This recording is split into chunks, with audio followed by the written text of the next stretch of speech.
Why is the Pentagon scrambling to move a slow-moving floating city halfway around the world, burning through millions of dollars per day? In an age of stealth bombers that can hit almost any target on Earth within hours, why do these giant ships still matter so much? Repositioning a U.S. supercarrier from the South China Sea to the Persian Gulf is not some simple long-distance cruise. It is a complex logistical operation that eats more than $6.5 million every single day. So why does Washington still choose to pay that bill? A bomber arrives, drops its payload, and goes home. A carrier strike group arrives, parks roughly 70 combat aircraft just off an adversary's shoreline, and stays there as long as needed. It can enforce a de facto no-fly zone and sustained pressure that bombers alone cannot provide. But how do U.S. attack operations and the logistics behind them actually function in practice? Part 1. The Naval Pivot. The chessboard is shifting. We are watching the largest redeployment of American naval power since the 2003 invasion of Iraq. The Pentagon is drawing down in the Pacific to surge into the Persian Gulf. On paper, the U.S. Navy operates 11 nuclear-powered supercarriers, split between two main families. First, the Nimitz-class 10 workhorse carriers commissioned between the mid-1970s and 2009. Second, the newer Ford-class, currently represented by a single ship, USS Gerald R. Ford.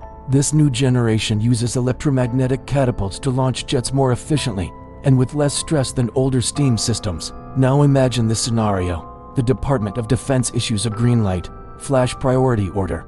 USS Abraham Lincoln, normally postured in the Western Pacific near the South China Sea to deter Chinese naval activity, gets told to sprint for the Middle East. To get there, it must push through the Strait of Malacca, the narrow choke point between Malaysia and Indonesia. At the same time, another nuclear carrier, USS George H.W. Bush, sorties from Norfolk, Virginia, crosses the Atlantic, and heads into the Mediterranean.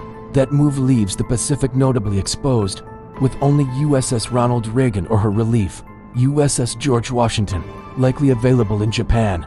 The objective is clear: assemble to full carrier strike groups off Iran's coastline within about 10 days, forming a pincer-style deterrent. Part 2. Missile logistics. After an initial strike on Iranian nuclear bunkers, the U.S. had already pulled around 60% of its missile defense assets out of Qatar and parts of the Middle East. So how do they rapidly rebuild that shield? The answer: fill the sky with heavy airlifters like the C-17 Globemaster. The Pentagon needs to fly in roughly 4 to 6 Patriot air defense batteries plus key components for at least one THAAD battery. That translates into more than 300 heavy transport sorties. Here is the subtle point. Commanders want a surge of older Patriot interceptors pulled from depots in Germany and Japan. Why use aging missiles? Because they are a relatively cheap way to deal with Iran's mast-shaped-type drones. The newest, scarce PAC-3 kinetic interceptors are being reserved for the real killers, ballistic and hypersonic missiles. By expending Cold War-era stock first, the U.S. preserves its most advanced interceptors for the moment things escalate further. Part 3. The price of moving a war machine. Combat is expensive, but shifting the forces into position can cost a fortune before a shot is fired. Operating a single carrier strike group runs between about $6.5 and $9 million per day. That covers nuclear reactor upkeep, aviation fuel, and feeding around 7,000 sailors. A single THAAD interceptor can cost in the ballpark of $12.7 million, and each SM-3 missile aboard destroyers is roughly $28 million per shot. Add up the aviation fuel for the airlift, the accelerated naval surge, and the pre-positioned ammunition, and a 30-day deterrence posture can easily burn through more than $1.5 billion. And that is before the first large-scale exchange even begins. Part 4. The resupply nightmare. The real long-term problem is access. As of mid-January 2026, there were reports of partial evacuations at Al Udeid Air Base in Qatar due to rising tensions. This is the worst-case scenario. If Qatar or the UAE decide they cannot risk Iranian retaliation and restrict port and base access, the Navy's pit stops disappear. USS Lincoln's reactor never needs refueling on deployment, but her escorts destroyers and cruisers burn diesel and aviation fuel constantly. Many of them need to refuel every few days. Without host nation ports, the U.S. must create a steel chain of fleet oilers stretching thousands of miles back to places like Diego Garcia or Guam. If that chain snaps, the most powerful armada in history risks becoming a collection of drifting museums. Part 5. The air power alternative. What if the carriers are delayed or blocked entirely? Can the US still fight? Yes. Focusing only on slow-moving ships misses America's ace. Long-range strategic bombers that do not need a carrier deck or a friendly harbor. Even without a carrier group on station, the US can sustain precision strikes for weeks. This is the realm of Air Force Global Strike Command. They can push their 3 main strategic bombers anywhere on the planet within about 24 hours. First is the B-52 Spirit stealth bomber, the door kicker. It is the only aircraft ever built that can take off from Missouri, fly non-stop to Iran, slip through dense air defenses unnoticed, and drop heavy bunker-busting bombs on deeply buried sites. Second is the B-1B Lancer, nicknamed the Bone. This supersonic bomber carries the largest payload of any US bomber. It can race in at high speed and low altitude, unleashing huge volleys of cruise missiles or precision-guided bombs to clear out layered air defenses. Finally, there is the B-52 Stratofortress.